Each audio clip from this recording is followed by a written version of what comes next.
In this video, I'll show you how to replace the battery in your Volkswagen GTI key fob. This process is very easy to do at home. You won't need any special tools or anything like that to get it done, and it will take you under 5 minutes from start to finish. All you'll need is a flathead screwdriver. A smaller one will work better, but just a common size you might have laying around. Both of these will work. And then you'll also need one CR2025 battery, which you can get online, and I have left a link down in the description that'll take you over to Amazon where you can find these batteries for a great price. So the first step here is just to flip out the key to give us access to this area in here where the key is housed. What we will be doing is using our screwdriver. For this part, it actually doesn't have to be a flathead, doesn't even have to be a screwdriver, but just something that can fit in here that will allow us to pry off this back section of plastic. So you can hold up here, this part will not be moving. Just gonna pop that in, push it in, and pry, and the back piece of plastic will come off.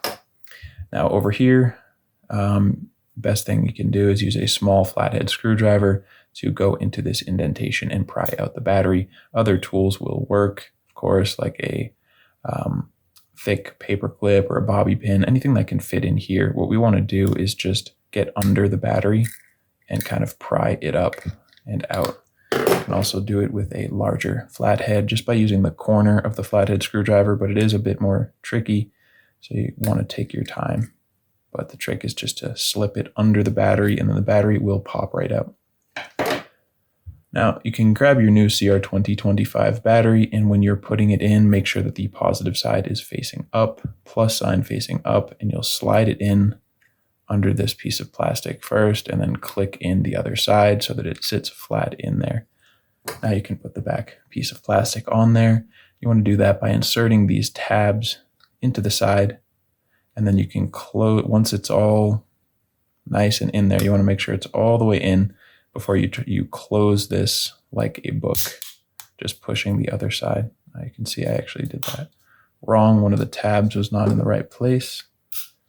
So let's just do that again. Go in, push it into place, and then snap it down.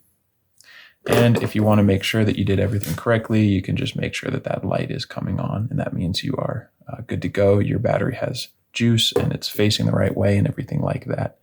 So I hope this video helped you out. If it did, feel free to let me know in the comment section or just by giving this video a like. And if you ever need help with another one of your keys, you can come back here to this channel. We have tons of tutorials just like this one that will help you to replace your battery. And we have those for the key fobs for most of the models out there. And you can also get this information and more over at our website, FobBattery.com.